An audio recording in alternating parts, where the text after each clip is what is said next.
Hi மக்களே, அனைவருக்கும் வணக்கம். Well welcome to RSP channel. இன்றைக்கி நம்ம சேனலில் கருப்பு உளுந்து வச்சு சுவையான ஒரு சட்னி ரெசிபி தான் பார்க்க போகிறோம். கடாயில் எண்ணெய் சேர்த்துக்கலாம். எண்ணெய் சேர்த்துட்டு 3 ஸ்பூன் கருப்பு உளுந்து வந்து எடுத்திருக்கேன். நீங்கள் வெள்ளை உளுந்துலேயும் இதே சட்னி செய்யலாம், ரொம்பவே ருசியாக இருக்கும். என்கிட்ட கருப்பு உளுந்து இருந்ததுனால நான் அதையே யூஸ் பண்ணியிருக்கேன்.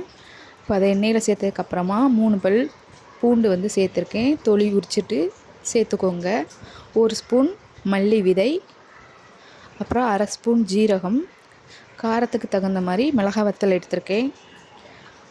நான் 6 மிளகாய் வத்தல் எடுத்திருக்கேன். அதை நல்லா பொன்னிறமாக வதக்கினதுக்கப்புறமா மிக்ஸி ஜாரில் மாற்றி எடுத்து வச்சுக்கலாம். இப்போ அதே எண்ணெயிலேயே 3 தக்காளி, மீடியம் சைஸில் தக்காளி எடுத்து வச்சுருக்கேன். அதுக்கு பொடிசாக கட் பண்ணி வச்சுருக்கேன். அதை சேர்த்ததுக்கப்புறமா ஒரு சின்ன துண்டு புளி அதே இதோடு சேர்த்துக்கலாம். தக்காளி நல்லா வதங்கிறதுக்காக மஞ்சள் தூளும் உப்பு சேர்த்துக்கிறேன். உப்பு சேர்த்து ஒரு 2-3 நிமிஷம் வதக்கினீங்கன்னா நல்லா சூப்பராக மெதுவாக வதங்கி வந்துடும். அதுக்கப்புறமா நம்ம ஃபஸ்ட்டு மிக்ஸி ஜாரில் சேர்த்த கொத்தமல்லி விதை, உளுந்தம்பருப்பு எல்லாம் சேர்த்து கொரப்பாக அரைச்சி எடுத்துக்கலாம். அதுக்கப்புறம் வதக்கின தக்காளி பேஸ்ட்டையும் சேர்த்து இந்த மாதிரி கொஞ்சம் கொரப்பாக அரைச்சிட்டு வேறு பாத்திரத்துக்கு மாற்றி எடுத்து வச்சுக்கிட்டேன். இப்போ அதே கடாயிலே கொஞ்சமாக எண்ணெய் சேர்த்துட்டு உளுந்தம்பருப்பு, கடுகு, 2 பல் பூண்டு தொலியோடு சேர்த்துருக்கேன். கருவேப்பிலை சேர்த்து தாளித்து ஊற்றினா சுவையான கருப்பு உளுந்து சட்னி ரெடி.